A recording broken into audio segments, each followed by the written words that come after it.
দুর্নীতি সবখানে হয়, দোষ হয় রাজনীতিবিদদের। কি ইনোসেন্ট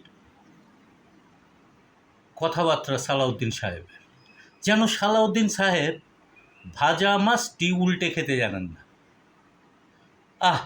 কি সহজ সরল বেকুব টাইপের একটা মানুষ, কি ইনোসেন্ট, কি সাদামাটা হাবাগোবা একটা মানুষ সালাউদ্দিন আহমেদ। আর এই হাবাগোবা সাদামাটা সালাউদ্দিন আহমেদ দেশের স্বরাষ্ট্রমন্ত্রী, তিনি নাকি সংবিধান বিশেষজ্ঞ, সংবিধান নিয়ে কচকচ করেন সংসদে বসে। তা সালাউদ্দিন আহমেদ এই দেশের সব জায়গায় যে দুর্নীতিটা হয় তা কিসের জন্য হয়, কার জোরে হয়?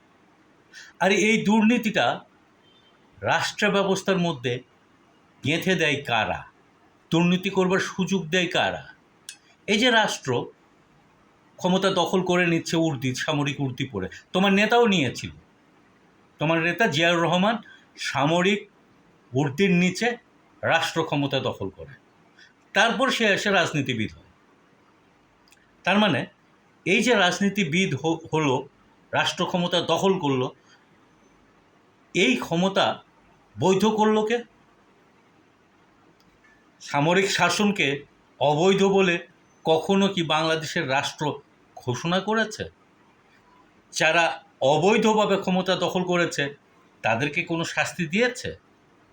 হ্যাঁ, এরশাদের বিচার আপনারা করেছেন, মুরগি চুরির বিচার করেছেন, কিন্তু রাষ্ট্রের ক্ষমতা দখলের যে বিচার সেটা কিন্তু করেননি। কেন করেননি?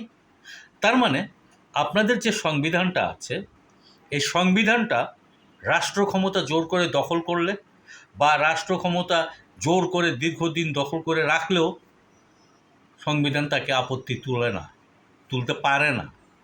সংবিধানটা কারা রচনা করে?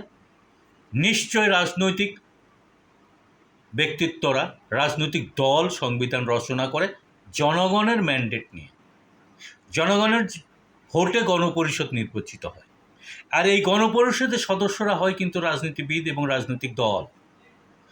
ঠিক যেমন জুলাই আন্দোলনের পর একটা গণপরিষদ বসার মতো বা একটা সংস্কার সভার বসার জন্য গণভোট হয়েছিল।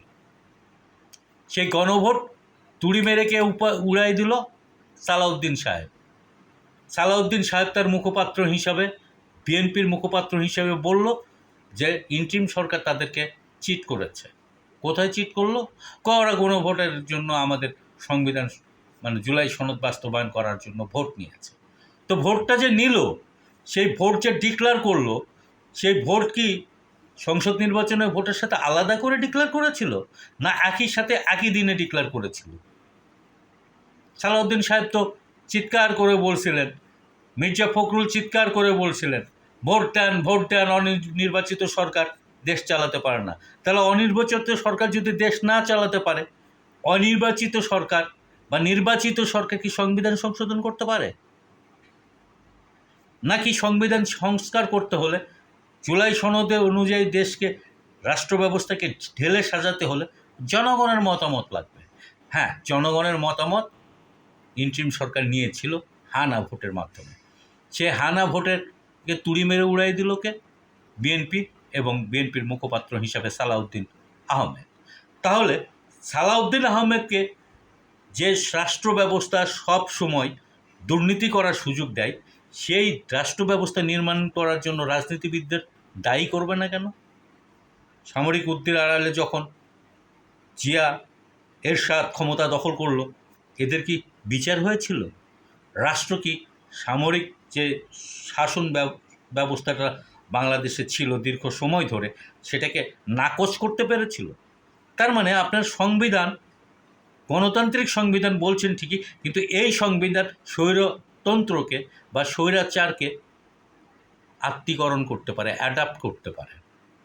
তাহলে এই সংবিধানের অধীনে দুর্নীতি হবে, এই রাষ্ট্র ব্যবস্থার অধীনে দুর্নীতি হবে, এবং এই দুর্নীতি দূর যাতে না হয় সেজন্য যতটুকু সংশোধন ইন্টিরিম সরকার এনেছিল সেটাও সালাউদ্দিন সাহেবরা বাতিল করে দিল, নাই করে দিল, অধ্যাদেশ উড়াই দিল।